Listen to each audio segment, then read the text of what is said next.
नमस्कार, मैं हूं आपके साथ विशाल कालरा। आज हम आपके स्वास्थ्य से जुड़ी हुई दो बड़ी रिसर्च लेकर आए जो आपके लिए जानना समझना बहुत जरूरी है। ज्यादा दवाएं मत खाइए, लिवर खराब हो सकता है। यह सलाह आपने सुनी होगी कि ज्यादा दवाइयां मत खाइए, लिवर खराब हो सकता है। लेकिन क्या आपने यह सुना है कि ज्यादा हेल्थ सप्लीमेंट मत लीजिए, उससे भी लिवर खराब हो सकता है। कई लोगों के मन में यह धारणा बनी हुई है कि जिम जाना है तो सप्लीमेंट तो लेना पड़ेगा, वेट लूज करना है या वेट गेन करना है, यानी वजन बढ़ाना है या वजन घटाना है, तो सप्लीमेंट अगर लिए जाएं तो जल्दी फर्क दिखेगा। लेकिन ऑस्ट्रेलिया की एक रिसर्च में यह पाया गया है कि डाइट सप्लीमेंट आपका लिवर खराब कर सकते हैं। और साथ ही साथ ज्यादा नमक खाने को लेकर भी आपने कई बातें सुनी होंगी, लेकिन अगर आप कम नमक खाते हैं तो यह भी आपके स्वास्थ्य के लिए खतरनाक साबित हो सकता है। यह हार्ट स्ट्रोक का खतरा बढ़ा सकता है।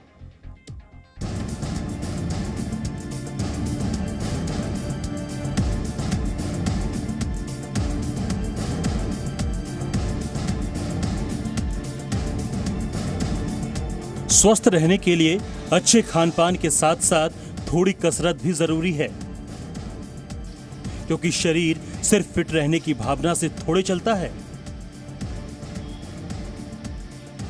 और इसी फिटनेस के शौक में आजकल लोग जिम जाते हैं, वेट लिफ्टिंग करते हैं, बॉडी बिल्ड करते हैं। किसी को वजन कम करना है, किसी को मस्कुलर बॉडी बनानी है, और जल्दी सब ठीक करने का दावा करते हैं हेल्थ सप्लीमेंट्स। कुछ गोलियां खाई और सेहत बन गई।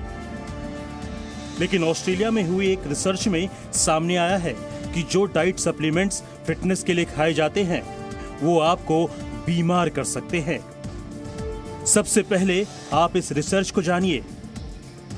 ऑस्ट्रेलिया के एक अस्पताल में लीवर के मरीजों पर स्टडी करके ये पता लगाने की कोशिश की गई कि मरीजों का लीवर किस वजह से खराब हुआ।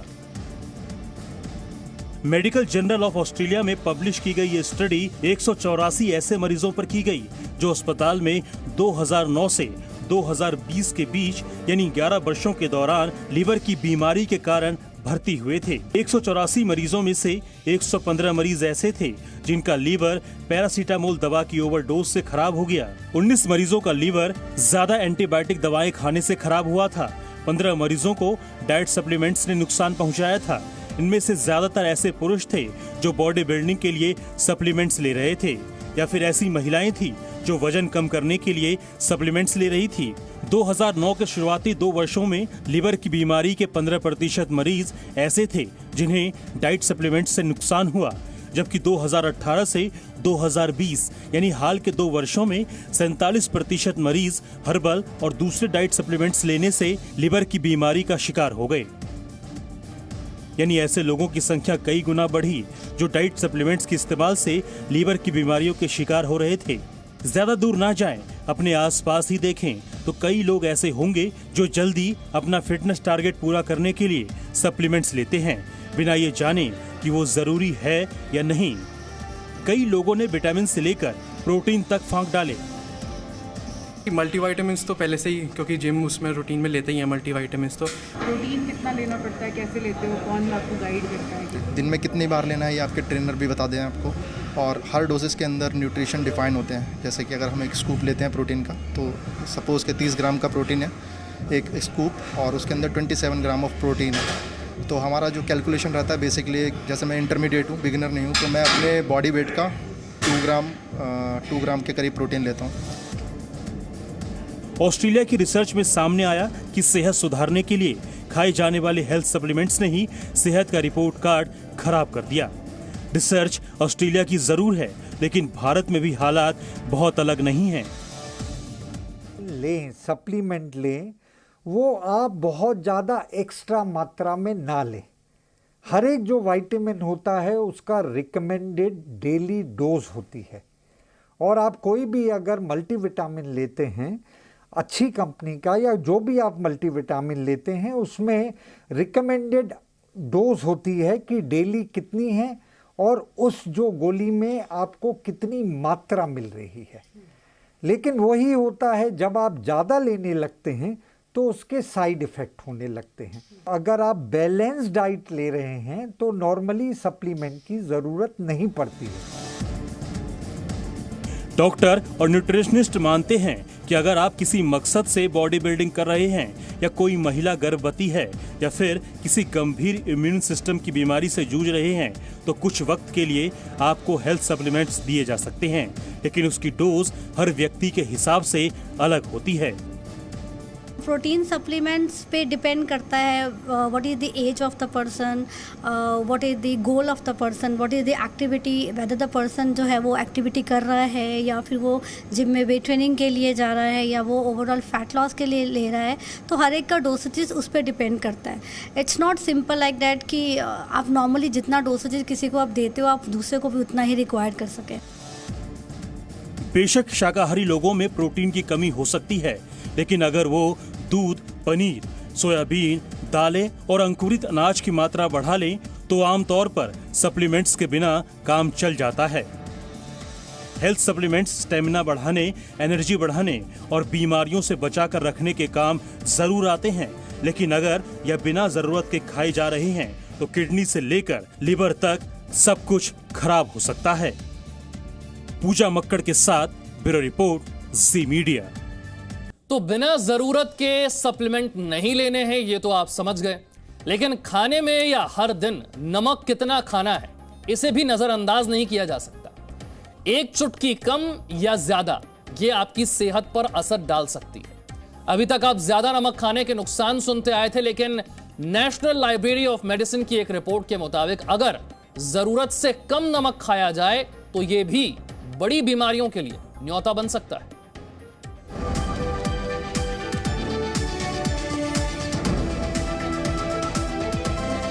खाने के स्वाद की बात होती है तो सबसे पहले नमक का जिक्र होता है।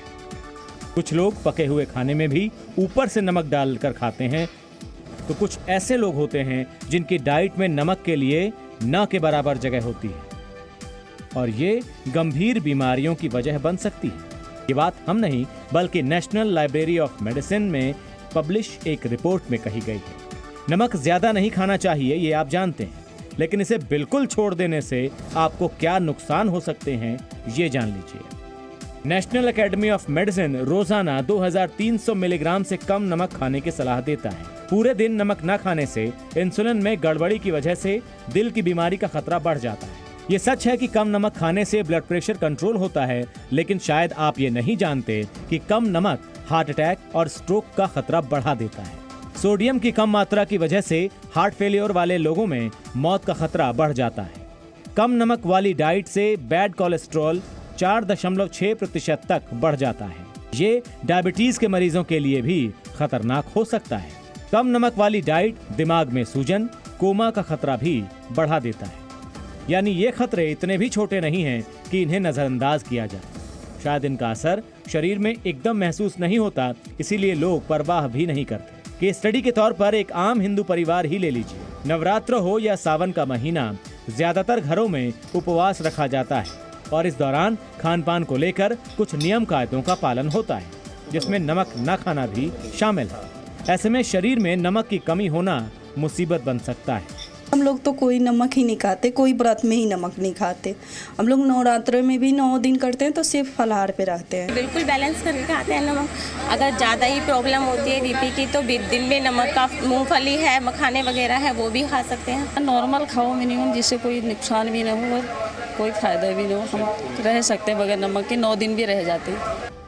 यानी व्रत रखने वाली कुछ महिलाएं ऐसी हैं जो सिर्फ फलाहार लेती हैं, कुछ ऐसी हैं जो न ज्यादा नमक खाती हैं न कम, लेकिन हफ्ते महीने में कई दिन व्रत रखना शरीर में सोडियम की कमी की वजह बन सकता है। डॉक्टर्स भी मानते हैं कि सोडियम की मात्रा को एक बैलेंस डाइट के साथ अपने आहार में शामिल किया जाना चाहिए। सोडियम की कमी के कारण कई गंभीर बीमारियां होने की संभावना होती है। यदि सोडियम की कमी है तो पेशेंट को चक्कर भी आएंगे, हाइपरटेंशन, किडनी फेलियर्स, बेचैनी, बहुत सारी चीज़ें उसके साथ में जुड़ती है। हम लोगों को सात्विक भोजन लेना चाहिए, ना ही ज़्यादा चिकनाई होनी चाहिए, ना ज़्यादा समय वो होना चाहिए, नमक भी ज़्यादा नहीं होना चाहिए, नमक कम भी नहीं होना चाहिए, दूसरी चीज़ें भी ज़्यादा नहीं होनी चाहिए। नेशनल लाइब्रेरी ऑफ मेडिसिन की इस रिसर्च से ये तो साफ है कि चाहे फिटनेस फ्रीक लोग हों या व्रत रखने वाले, ज्यादा मात्रा में या कम मात्रा में अगर कोई नमक का सेवन कर रहा है तो ये उसकी जान के लिए खतरनाक साबित हो सकता है। Vaibhav Parmar, Zee media, Delhi. Presenting B News app, available on Google Play and App Store. Download it now.